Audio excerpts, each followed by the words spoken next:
primeiramente, boa noite a todos aí, os professores, os colegas aí que permanecem na sessão. Então, eu vou apresentar para vocês, eu sou a Amanda Lisboa, né, e vou apresentar para vocês o meu projeto, que é um protótipo de aquisição de sinais mioelétricos de baixo custo. Como o próprio nome já sugere, né, o objetivo geral desse projeto é desenvolver um protótipo para aquisição de sinais mioelétricos de baixo custo, para fins didáticos, a fim de viabilizar o estudo e a análise desse sinal elétrico que está relacionado à movimentação e à atividade muscular. Em relação aos objetivos específicos, eles envolvem aqui, primeiramente, projetar o hardware, né, com uma cadeia de condicionamento e circuitos de condicionamentos e filtros aqui do sinal para o sinal MG,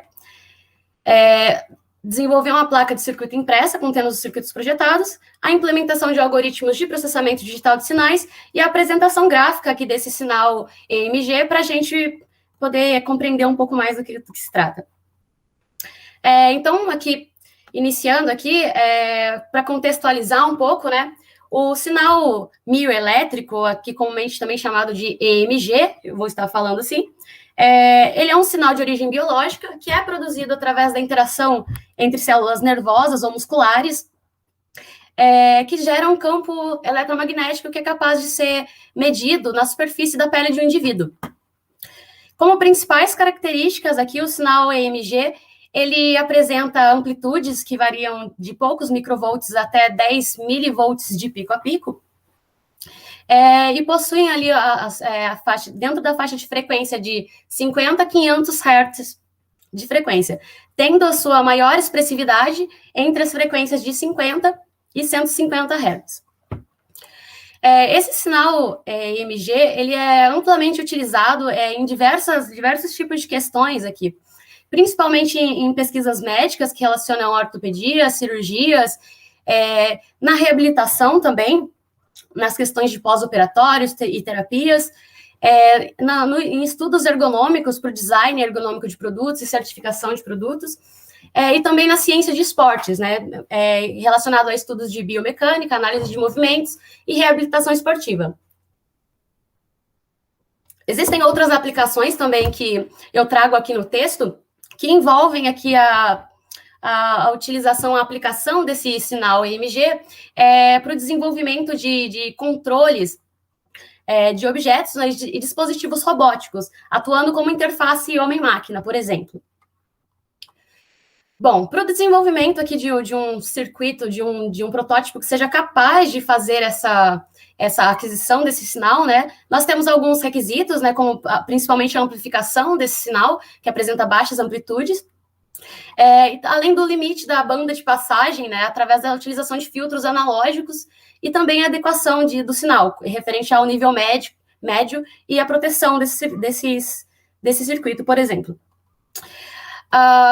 Na etapa de amplificação desse circuito, como é um circuito de baixa amplitude, é comumente utilizado um amplificador de instrumentação, que possui como principal característica a alta taxa de rejeição de modo comum.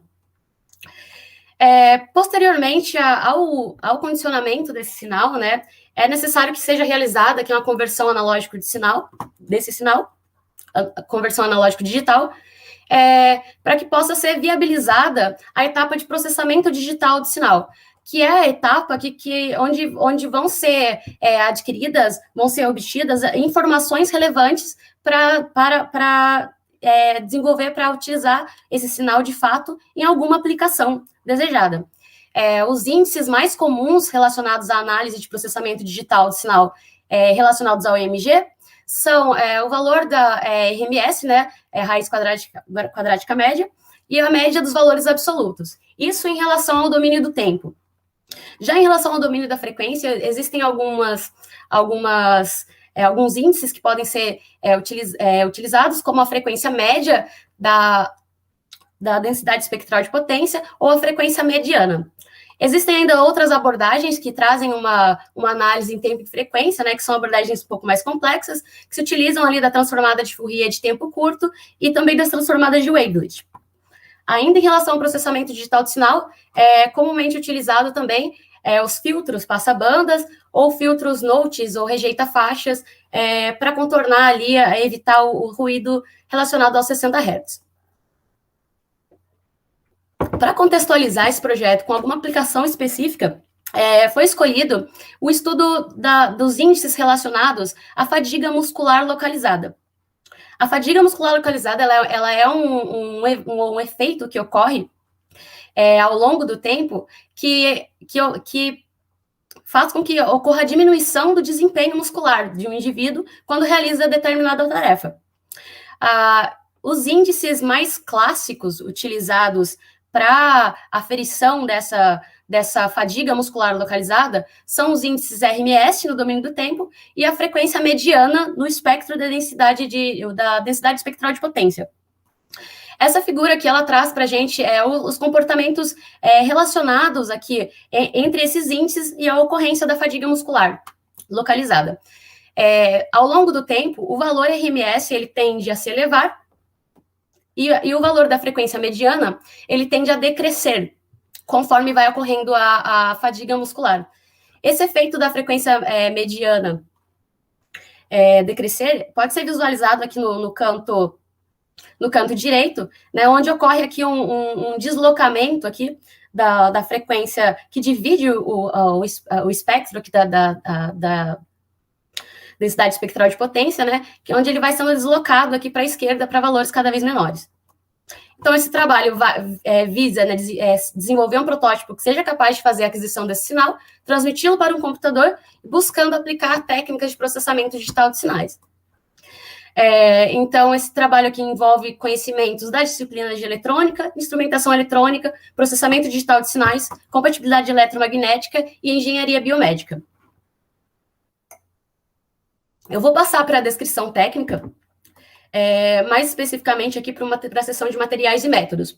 Mas todo esse material aqui relacionado aos trabalhos correlatos, a descrição do cronograma e dos custos, ela estará disponível aqui no site para que vocês possam acessar, se for de desejo de vocês. Então, referente a materiais e métodos. Esse é o diagrama relacionado a uma visão geral do protótipo, né? O protótipo, mais especificamente, o que vai ser desenvolvido está dentro dessa caixinha, que são elementos de amplificação, de filtros e adequação de nível médio.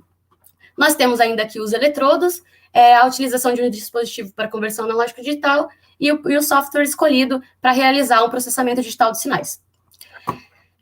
Esses eletrodos escolhidos são eletrodos descartáveis, a opção por eles foi pelo fato de serem de baixo custo e já estarem prontos para a utilização, possuindo uma camada de gel eletrolítico que visa diminuir a impedância entre a superfície da pele do sujeito e os circuitos de amplificação. Para a amplificação, optou-se em realizar a amplificação em um único estágio, utilizando um amplificador de instrumentação que vem em um único encapsulamento, que é o AD620. Como principais características, né, estão a taxa de rejeição de modo comum, que é uma característica que permite que os sinais acoplados em ambas as entradas, inversoras e não inversoras, do amplificador, elas sejam atenuadas. Então, dessa forma, esse amplificador é capaz de reduzir os artefatos de movimento, que são ruídos que são inseridos conforme a movimentação do corpo, que esses tipos de ruído vai estar presente em ambas as entradas do amplificador. Além, é claro, de reduzir os efeitos causados pelo ruído na frequência de 60 Hz, que é proveniente da rede elétrica. Para os filtros e para a adequação do nível médio, o amplificador utilizado é o CI TL074, que, principalmente por possuir 4 amplificadores operacionais internamente, isso foi um fator que pesou bastante para a escolha, e além de outras referências de trabalhos correlatos, também terem utilizado esse amplificador. Em relação à adequação do nível médio, nesse trabalho não precisava ser feito isso, mas como eu viso futuras aplicações em que eu vou estar utilizando outros microcontroladores, o nível médio foi estipulado entre 0 e 3,3 volts. Em relação à conversão analógico digital, foi utilizada a placa da National Instruments, do modelo USB 6001. Como principais características de interesse aqui, ela possui 8 entradas analógicas com resolução de 14 bits, sendo elas podem ser utilizadas como single-ended ou combinadas ainda para entradas do tipo diferencial. a faixa de valores que essa placa trabalha é entre menos 10 e mais 10 volts, e isso não é configurável. Foi utilizado aqui nesse trabalho o aplicativo do MATLAB, que é proveniente do Data Acquisition Toolbox. Esse aplicativo é o Analog Input Recorder do MATLAB, no qual é possível você configurar a taxa de amostragem, determinar um tempo de aquisição, e esses valores serão gravados e enviados para a área de trabalho do MATLAB. Em relação ao processamento digital, como comentado anteriormente, foi estipulado que seriam utilizados filtros e também seriam obtidos o valor RMS e da frequência mediana proveniente do músculo bíceps. Vamos passar agora para a etapa de desenvolvimento. Aqui está o esquemático do amplificador de instrumentação em um único encapsulamento, para que não haja confusão de ser utilizado o mesmo símbolo do amplificador operacional. O ganho estipulado, baseado na amplitude típica, segundo as minhas referências, o ganho estipulado foi igual a 248 volts por volt. Então, a gente obtém um valor máximo de sinal ali, que vai possuir em sua saída de 2,48 volts de pico a pico, baseado no valor típico máximo do sinal EMG. O filtro passa-baixas é apresentado aqui. Foi utilizada a topologia de Sallen-Key com resposta do tipo Butterworth de quarta ordem. Inicialmente, a frequência foi estipulada no valor de 500 Hz e devido aos ajustes relacionados aos valores comerciais dos componentes, essa frequência de corte ficou em aproximadamente 477 Hz. Esse é o diagrama de Bode desse filtro, e apresenta aqui como principais características aqui, uma faixa de passagem totalmente plana, e linear, sem causar atenuações aqui no sinal, dentro da banda de passagem. Essa característica é desejável, visto que se houver qualquer tipo de ondulação na banda de passagem, pode estar distorcendo o meu sinal, e a resposta em frequência do sinal EMG é bem importante, para as futuras análises. Outra característica também, aqui no diagrama de Bode, pode-se observar a taxa de decaimento aqui de menos 80 dB por década, conforme um filtro Butterworth de quarta ordem. Para o filtro passa-altas, aqui foi utilizado também a topologia de Sallen-Key, com resposta de Butterworth, porém de segunda ordem, com frequência de corte ali final estabelecida em aproximadamente 18 Hz. E aqui no diagrama de Bode, a gente pode verificar que a resposta é com uma taxa de decaimento de menos 40 dB aqui na faixa de rejeição, própria para um filtro de segunda ordem do tipo Butterworth. Já para o filtro Note, o filtro rejeita-faixa, foi utilizado a topologia FLID, que é uma topologia que é bastante fácil de ser projetada, pois os elementos aqui da frequência de corte, da frequência de rejeição, eles são independentes do fator de qualidade. Então, foi desenvolvido aqui um filtro Note com a frequência de rejeição aqui de 60,29 Hz, com um alto fator de qualidade de quase 20. Esse é o diagrama de Bode. Em seguida, então, foi realizada aqui a comparação aqui entre simulação e teoria. A simulação foi feita no software Proteus e os dados foram importados para a comparação com o MATLAB. Em relação aqui à adequação de nível médio, foi estipulado aqui um valor de 1,65 volts de nível médio, passado aqui por um circuito buffer e associado aqui ao sinal proveniente dos filtros, utilizando um circuito subtrator. A alimentação, foi estipulado aqui que a alimentação seria proveniente de uma bateria de 3,7 volts, embora os primeiros testes tenham sido realizados com baterias de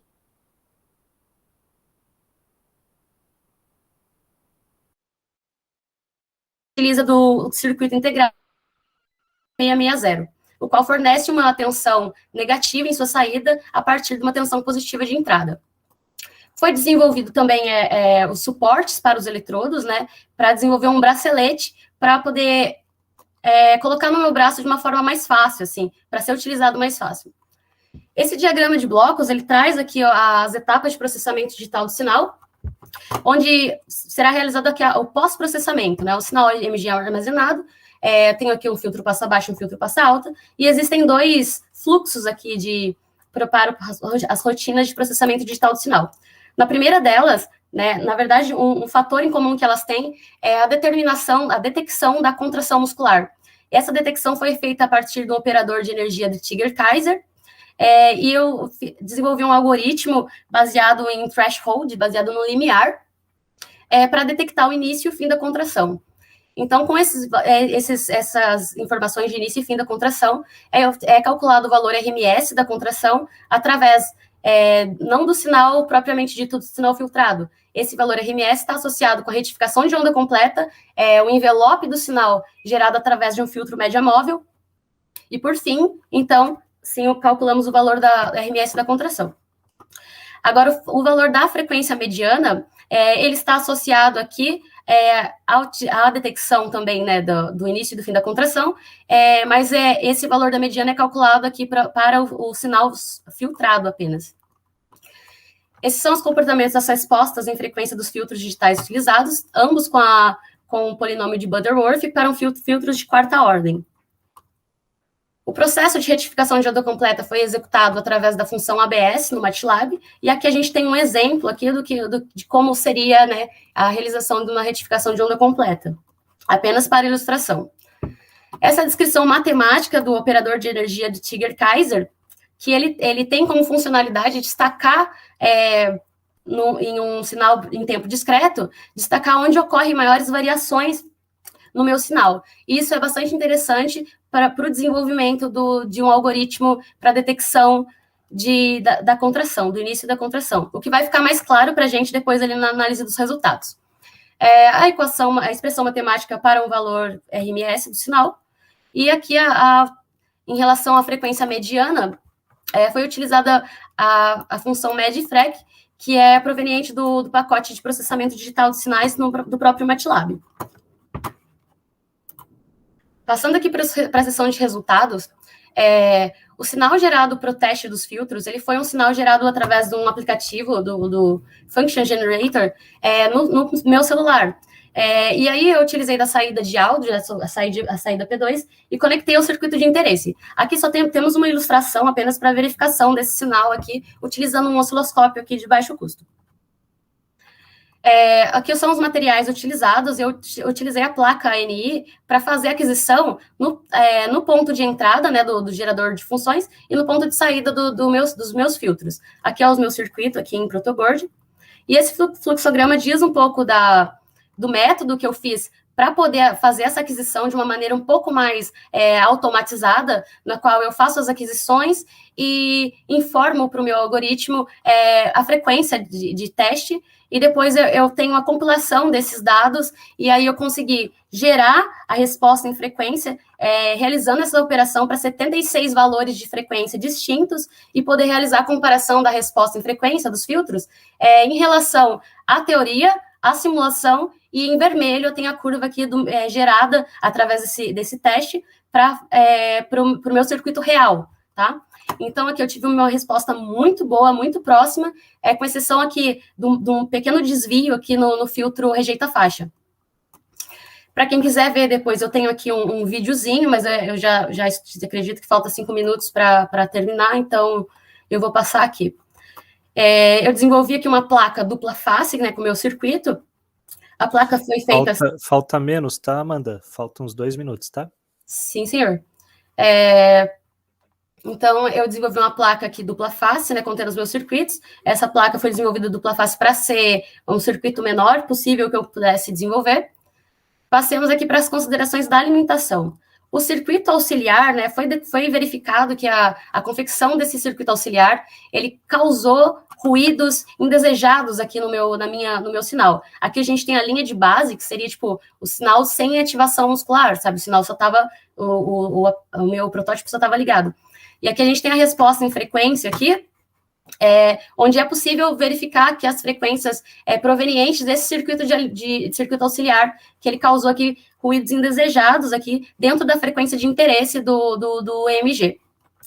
Nesse caso de cá, à esquerda, eu tenho o circuito, o meu protótipo alimentado com 2 baterias. E é possível ver aqui a ausência de ruídos, né, de uma forma, só temos aqui a componente DC, então optei por utilizar apenas, né, a alimentação com 2 baterias e descartei o circuito auxiliar. Esse é o meu protótipo final, né, como pode ser visto aqui o bracelete que eu desenvolvi, o circuito, e aqui uma foto dos testes realizados. Foi executado um teste similar para obter a resposta de frequência da placa de circuito impresso agora, onde foi possível observar aqui um pequeno, uma redução aqui do ganho em relação à simulação, e uma redução também da frequência de corte se comparada com a resposta de saída aqui. Essa redução de ganho do circuito, do experimento e da simulação ocasionou um erro na faixa de passagem de 8,68%. Então tá, vamos passar aqui para outras questões aqui. Então, para os testes propriamente ditos e para as etapas aqui de processamento digital do sinal, foi estabelecido aqui um protocolo no qual eu tinha aqui 3 movimentos: o braço apoiado sem o movimento, o braço estendido sem apoio e o braço flexionado. Aqui eu demonstro, aqui só indico aqui quais são o sinal relacionado ao protocolo, e aqui a gente passa para a seção de processamento digital do sinal. Porque tenho aqui o sinal bruto, o sinal filtrado, já com seu nível médio 0, a retificação de dioda completa, e aqui o sinal retificado com envelope. Aqui fica bem claro a utilização do operador de energia de Tigger-Kaiser, no qual ele destaca justamente os momentos onde há a contração muscular. Então, através disso, aqui eu tenho a indicação, né, da detecção da contração. E para esse caso, os valores da frequência mediana e o valor RMS ficaram em 57,7 Hz e 29,4 milivolts. Eu criei um outro protocolo que consistia na repetição dos movimentos M2 e M3, ou seja, estendendo e flexionando o braço. Então, eu apresento aqui o sinal e apresento aqui a detecção, né? Foram 18 movimentos detectados, 18 contrações detectadas, e a última foi descartada por não haver terminado aqui durante os 30 segundos de aquisição. Aqui nesse gráfico eu apresento aqui os valores de frequência mediana estimada, né, ao longo do tempo, e uma linha de tendência apenas para indicar se havia a tendência de diminuir mesmo os valores ou não. Já para o gráfico aqui do índice RMS, esses valores foram bastante dispersos, né? Então, essa linha de tendência não significa muita coisa para a gente aqui. Tendo, assim, em mente, assim, para extrapolar o protocolo estendido, eu fiz uma aquisição aqui com peso, repetindo o protocolo 2, só que com um peso de aproximadamente 2 kg e durante 3 minutos. Para esse teste, foram detectados 182 movimentos, porém uma inspeção visual cuidadosamente realizada no sinal detectou a ocorrência de 14 erros de detecção, assim, né? Então, o que pode atrapalhar depois, posteriormente, aqui na obtenção dos índices. E aí foi bastante interessante, porque nesse caso, os pontos aqui, eles realmente demonstram uma leve decrescência, que tendem a decrescer, né, em relação à frequência média estimada, e o índice RMS, mesmo que pouco, tende a aumentar um pouco durante o tempo. Enfim, aqui uma comparação de custos de valores do protótipo. Esse protótipo desenvolvido possui valor estimado de R$250. Esses valores eles podem ser visualizados depois ali no plano de execução. Para comparar com outros produtos, né, esse produto aqui da figura 65, ele custa R$405 no AliExpress, e esse Mileware Muscle Sensor, ele tá custando na faixa de R$1.000, sem considerar nenhum frete. Eu tenho posteriormente aqui um vídeo, né, com o resultado aqui, realizando o resultado para se alguém tiver interesse de ver posteriormente, infelizmente não vai dar tempo. Como maiores dificuldades, assim, eu acredito que tenha sido o desenvolvimento da placa de circuito impresso. Por ser um processo artesanal, né, feito em casa, foi bastante difícil. Em relação ao nível médio do sinal, utilizando um divisor de tensão, isso causou alguns efeitos indesejados, porque esse nível médio está sujeito a variações e flutuações relacionadas à bateria. Por exemplo, quando a bateria acaba de ser carregada, esse valor tende a subir, porque é apenas um divisor de tensão. E o mesmo ocorre quando a bateria está descarregando. Então, foi um ponto que pode ser melhorado no circuito, assim. Um outro efeito indesejado que ocorreu é que a utilização de baterias de 3,7 volts fez com que ocorresse a saturação dos amplificadores operacionais em 2,8 volts. Então, isso faz com que o diodo Zener, ele perca sua funcionalidade no circuito. Embora essa tensão de saturação tenha sido um pouco abaixo do esperado, não foram vistas, não houveram saturações do sinal EMG nas aquisições realizadas, o que é bastante importante, né? Que a gente tenha a informação de uma maneira mais correta e mais confiável. Já em relação às etapas de processamento de sinal, observa-se que no último teste, né, houveram detecções das contrações musculares de uma forma um pouco errônea, né? Houveram 14 erros de 182 detecções. Então, será interessante depois explorar outras alternativas para contornar esse efeito indesejado que ocorreu.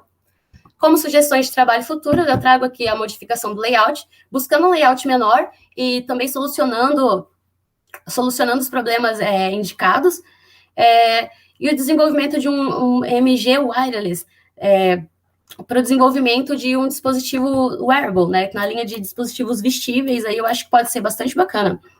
E esse protótipo também ele pode viabilizar uma outra vertente, né, de estudos que vão para o sentido de identificação de padrões de reconhecimento gestual.